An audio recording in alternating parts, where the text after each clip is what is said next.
Paano kung sabihin ko sa'yo na ang kati na yan, yung kati na hindi ka makatulog, yung paulit-ulit na kati na iniisip mo na baka dahil lang sa tuyong balat o dahil sa edad, ay maaari palang senyales ng mas malalim at mas seryosong problema sa loob ng katawan mo? Nakakatakot pakinggan, oo, pero kailangan talaga nating bigyang pansin ito. Ako si Elena Santos at ang buhay ko ay inialay ko sa pangangalaga ng kalusugan ng ating mga nakatatanda. Ngayong araw, gusto kong magbigay ng isang babala na sana mas maraming tao ang mas maagang nakakaalam.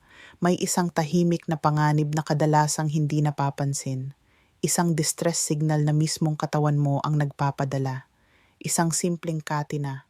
Kapag paulit-ulit na lumalabas sa tatlong partikular na bahagi ng katawan, ay maaaring maging unang babala ng isang seryosong sakit na dahan-dahang umuusad nang hindi mo namamalayan. Ngayon, ibubunyag ko sa inyo ang tatlong lugar sa katawan kung saan ang matinding kati ay isang malinaw na red flag na hindi mo kailanman dapat ipagsawalang bahala, lalo na kung ikaw ay lampas na sa 50 o 60 taong gulang. Makinig kayo ng mabuti dahil ang pag-unawa nito sa tamang oras ay maaaring maging kaibahan ng isang mahaba at malusog na buhay at ng isang diagnosis na dumating ng huli na ang lahat. Sa loob ng maraming taon ko bilang doktor, nakakita na ako ng napakaraming kwento na sana ay nagkaroon ng ibang wakas. Mga pasyenteng dumating sa aking klinika na ang kidney damage ay halos hindi na kayang ayusin o kaya naman ay may mga problema sa atay na sobrang advanced na at kakaunti na lang ang natitirang option sa gamutan. At kapag sinuri namin ang kanilang medical history, madalas naming makita ang isang pangkaraniwang sintomas na kanilang binaliwala sa loob ng maraming buwan, minsan pati taon. Isang kati na hindi nawala kahit anong gawin nila. Karamihan sa atin ay iniisip na ang kati ay galing lamang sa panlabas na dahilan, kagat ng insekto, allergy sa bagong lotion, o kaya'y reaksyon sa tela ng damit. At sa maraming pagkakataon, ganoon nga lang ito kasimple. Pero mahalagang maunawaan natin na ang balat ay parang salamin ng kung ano ang nangyayari sa loob ng ating katawan. Isa itong malaking organ na kayang magpakita ng kalagayan ng mas malalalim nating sistema. Kapag ang mga organ na responsable sa paglilinis ng ating katawan tulad ng atay at kidneys ay nagsisimula ng magkaproblema, hindi sila laging nagbibigay ng malinaw na sakit. Minsan, sa halip na matinding kirot, nagpapadala sila ng mga banayad ngunit paulit-ulit na senyales. At isa sa pinakakaraniwan sa mga ito ay ang isang kati na tila walang malinaw na dahilan sa ibabaw ng balat. Para itong check engine light sa dashboard ng iyong katawan. At ngayong araw, tutulungan ko kayong matutong basahin ang senyales na ito. Isipin ninyo ang senaryong ito dahil personal ko na itong nakita ng maraming beses. Isang lalaki, tawagin natin siyang Mang Jose, 65 taong gulang, ang nagsimulang makaranas ng matinding kati sa kanyang mga binti tuwing gabi. Hindi siya makatulog. Kinakamot niya ang sarili hanggang masugatan. Sinasabi ng kanyang pamilya, "Tatay, normal lang yan sa edad. Tuyo na ang balat mo, magpahid ka lang ng cream." At sinunod naman ni Mang Jose ang payo. Sinubukan niya ang isang cream, pagkatapos ay isa pa at isa pa. Gumastos siya ng pera sa samut-saring lotion at remedyo na wala namang naging epekto. Nandoon pa rin ang kati, nakakainis, walang tigil. Ang hindi alam ni Mang Jose at ng kanyang pamilya ay ang kati na iyon ay walang kinalaman sa tuyong balat. Isa pala itong tahimik na sigaw ng tulong mula sa kanyang mga kidneys na unti-unting bumibigay.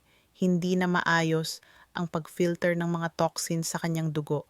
Dahil dito, nagkaroon ng pag-ipon ng waste products at imbalance ng mga minerals tulad ng calcium at phosphorus na mula sa loob ay nag-iirita sa mga nerve endings hanggang maramdaman ito sa balat.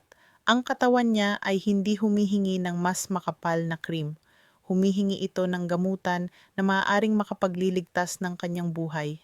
Nang sa wakas ay magpatingin siya sa doktor dahil sa iba pang sintomas tulad ng pamamaga ng katawan at matinding pagkapagod, malala na ang pinsala At ang ganitong kwento ay hindi lang nangyayari sa kidney disease. Paulit-ulit din itong nakikita sa mga sakit sa atay at maging sa ilang uri ng cancer.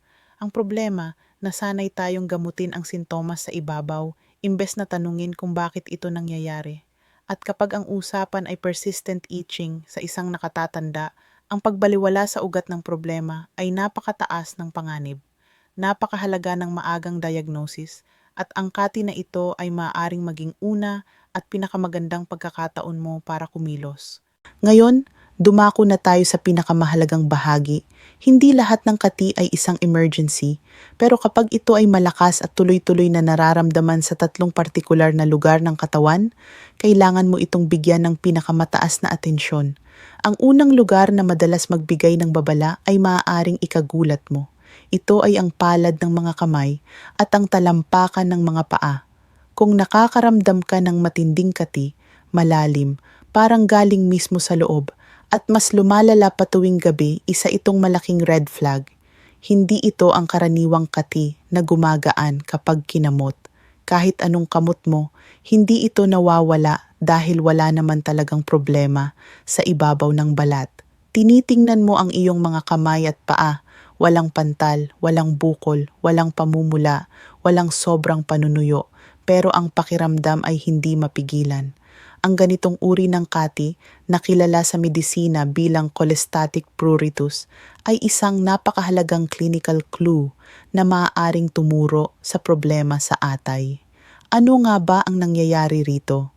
Ang atay ay parang treatment plant ng iyong katawan. Ito ang gumagawa ng bile na tumutulong sa digestion at sa pag-aalis ng mga waste products. Kapag may sakit ang atay o may bara sa mga daluyan nito, naaantala ang normal na daloy ng bile. Ang mga substansyang dapat sana ay nailalabas na, tulad ng bile salts, ay naiipon sa dugo. At bagamat komplikado ang eksaktong mekanismo, alam natin na ang pag-ipon ng mga compounds na ito ay nagdudulot ng iritasyon sa mga nerve endings ng balat na siyang nagre-resulta sa matinding kati na nararamdaman mo. Dahil sa mga dahilan na patuloy pang pinag-aaralan ng medisina, ang ganitong uri ng iritasyon ay kadalasang mas matinding nararamdaman sa palad ng mga kamay at sa talampakan ng mga paa. Para mas malinaw ninyo itong maintindihan, gusto kong magbigay ng isang konkretong halimbawa. May isang pasyente ako noon, tawagin natin siyang Aling Rosa, 60 taong gulang, mula sa Quezon City. Dumating siya sa akin na halos 3 buwan nang hindi makatulog ng maayos. Sabi niya sa akin, "Dok, yung mga palad ko at talampakan ng paa ko parang may kuryente. Para bang nag-aalab, lalo na paggabi." Tiningnan ko ng mabuti ang kanyang mga kamay at paa. Wala akong nakitang kahit ano.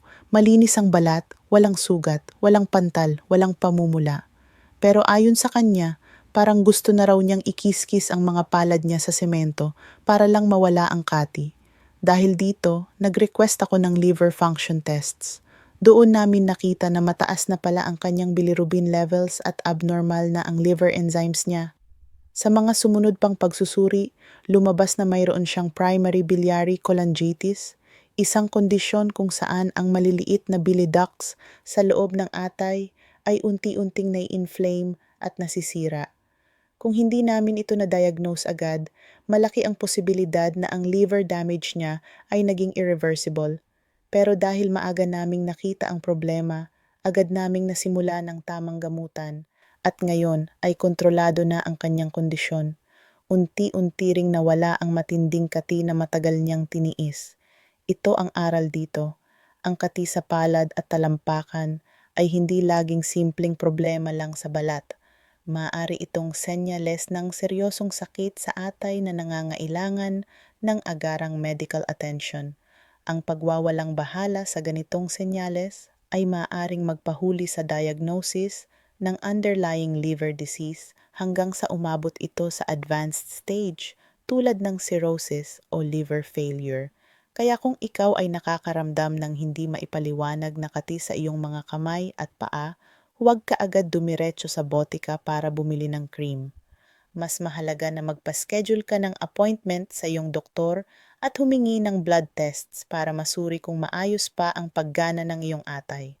Kung ang impormasyong ito ay nakakatulong sa inyo at nagbubukas ng inyong kamalayan, humihingi ako ng isang maliit na pabor na napakalaking tulong para mas maraming tao ang maabot ng mensaheng pangkalusugan na ito.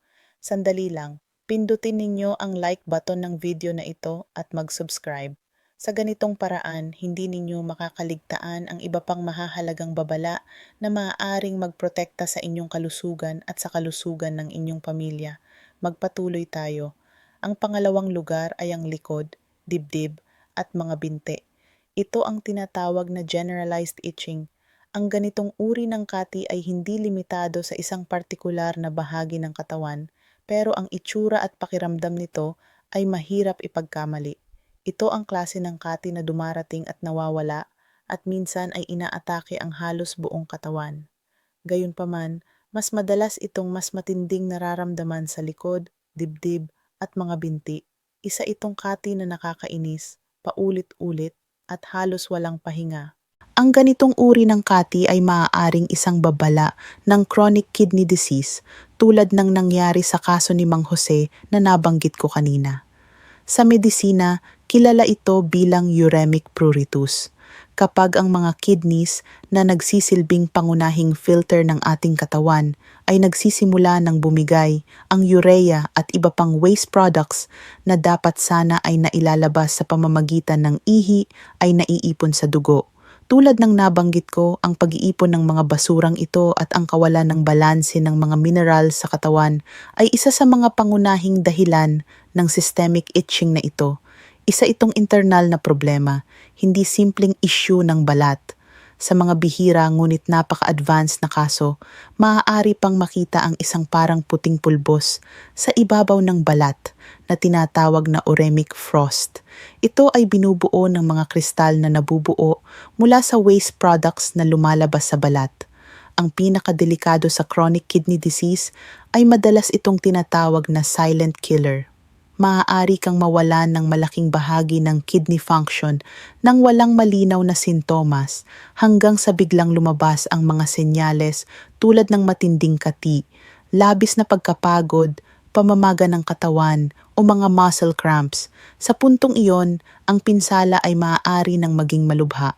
Gusto kong ipaliwanag kung bakit napakahalaga ng kidneys at kung bakit napakadelikado kapag nagsimula silang bumagsak. Ang inyong kidneys ay parang washing machine ng dugo. Araw-araw, halos lahat ng dugo sa katawan ay dumadaan sa kanila para linisin. Sila ang nagfi-filter ng toxins, sobrang tubig at waste products at inilalabas ang mga ito sa anyo ng ihi. Pero hindi lang doon nagtatapos ang kanilang tungkulin. Ang kidneys ay tumutulong din sa pag-regulate ng blood pressure, gumagawa ng hormones na kailangan para sa produksyon ng red blood cells, at nagbabalance ng mahahalagang minerals sa katawan tulad ng potassium, sodium at calcium. Kaya kapag ang kidneys ay nag-fail, hindi lang toxins ang problema. Ang buong sistema ng katawan ay naaapektuhan. At ang nakakatakot na bahagi, maaari kang mawalan ng hanggang 80% ng kidney function bago mo maramdaman ang mga major na sintomas. Ito ang dahilan kung bakit tinatawag itong silent killer. Maraming tao ang lubos na nagugulat kapag nalaman nilang nasa stage 4 o stage 5 na pala sila ng kidney disease at ang natitira na lang na option ay dialysis o kidney transplant. Pero ang totoo, may mga babala na bago pa umabot sa ganitong punto. At ang persistent o paulit-ulit na kati ay isa sa mga pinakamaagang senyales. May isa pa akong pasyente, si Mang Berto, 68 taong gulang, mula sa Davao. Siya ay may diabetes at high blood pressure, dalawang pangunahing risk factors para sa kidney disease. Akala niya ay kontrolado niya ang lahat dahil regular naman siyang umiinom ng gamot. Ngunit isang araw, nagsimula ang kati sa kanyang likod, dibdib, braso at mga binti. Inakala niyang simpleng allergy lang ito, pero kahit anong antihistamine ang inumin niya ay walang epekto. Nang magpatingin siya sa akin, doon namin nakita na mataas na ang creatinine level niya at ang kanyang estimated glomerular filtration rate, ang sukatan kung gaano kahusay maglinis ang kidneys, ay bumaba na sa 25%. Ibig sabihin, 75% ng kidney function niya ay wala na. Kung hinintay pa niya ng ilang buwan, malaki ang posibilidad na kailangan na niyang magdialysis.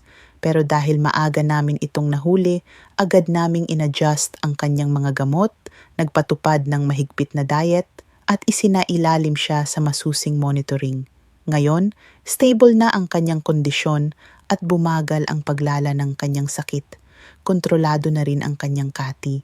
Kaya, pakiusap ko sa inyo, kung ikaw ay may diabetes, high blood pressure, o may family history ng kidney disease at nakakaranas ka ng persistent na kati na hindi normal, huwag mo itong ipagwalang bahala.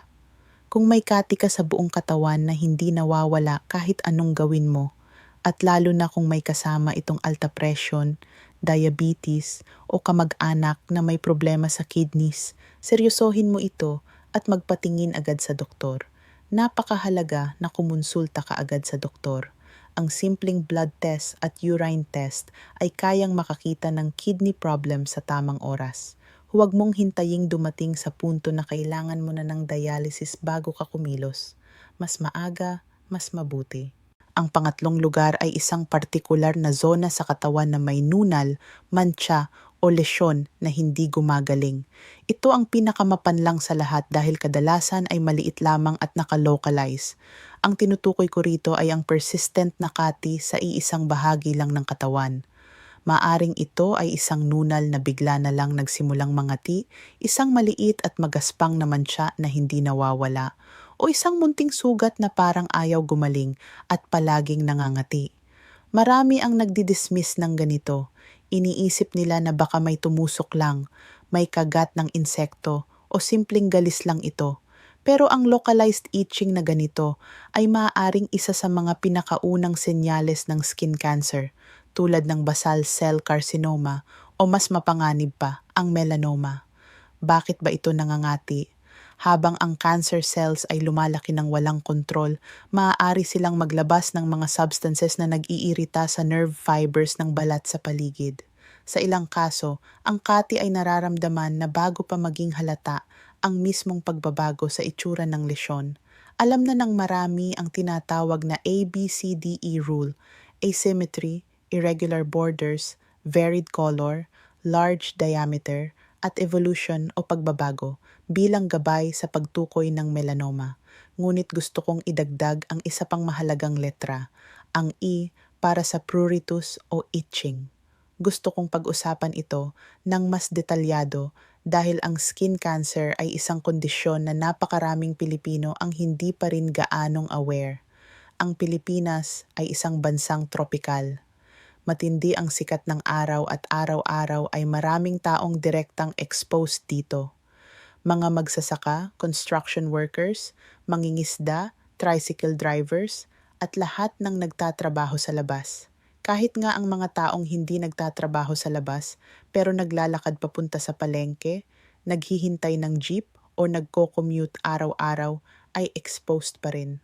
Ang UV radiation mula sa araw ang number 1 risk factor para sa skin cancer.